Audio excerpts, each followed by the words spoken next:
Сенаторы Совета Федерации Федерального собрания России работают сегодня в Якутске. А именно председатель комитета по федеративному устройству, региональной политике, местному самоуправлению и делам народа Севера Андрей Шевченко, а также председатель комитета по аграрно-продовольственной политике и природопользованию Александр Двойных.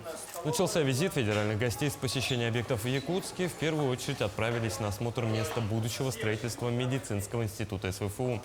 Затем сенаторам показали объект, где появился студенческий кампус мирового уровня. Также гости увидели объекты студенческого городка, где в следующем году будут проживать спортсмены, участники спортивных игр «Дети Азии». Пообщались со студентами, прошлись по комнатам общежития. Конечно, объекты требуют еще большего финансирования. Да, и мы запрашивали более 250 миллионов, да, получили 90 миллионов. Это на этом очень большое спасибо. Но, конечно, для Якутии это очень большой вопрос. Это, конечно, по общежитиям. Ну и, конечно, строительство новых корпусов. И без этого, конечно, быть впереди и быть конкурентоспособным здесь действительно очень тяжело. Далее сенаторы осмотрели строительство многофункционального спортивного центра по улице Ильминской. Муниципальный контракт на работы был подписан в январе текущего года. Срок ввода объекта 31 мая 2024 года. Общая квадратура спортивного зала по плану достигнет 2800 квадратных метров. Всего внутри обустроят 3 спортзала. Один зал для художественной гимнастики и комнатных видов спорта, еще один боксерский зал и тренажерный.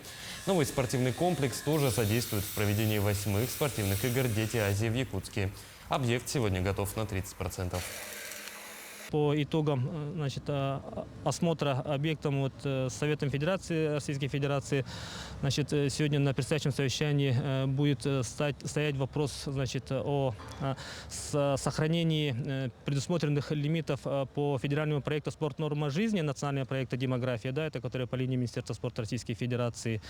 Этот объект в том числе финансируется по «Спорт. Норма жизни», и федеральное финансирование будет предусмотрено в следующем году в размере 72 миллионов рублей. Еще одним пунктом осмотра стало место строительства Республиканской клинической инфекционной больницы. В одном здании медучреждение объединит детское и взрослое отделение. Объект будет на 145 коек. Это крупная клиническая больница, которая включит в себя не только лечебное отделение, но и диагностическую, лабораторную, вспомогательную и рентген-службы. Все палаты станут боксированными, то есть будут отвечать всем санитарным нормам. Этот объект был запланирован, и с 2021 года проходит экспертизу, в 2022 уже разработана проектно-сметная документация, прошли экспертизу.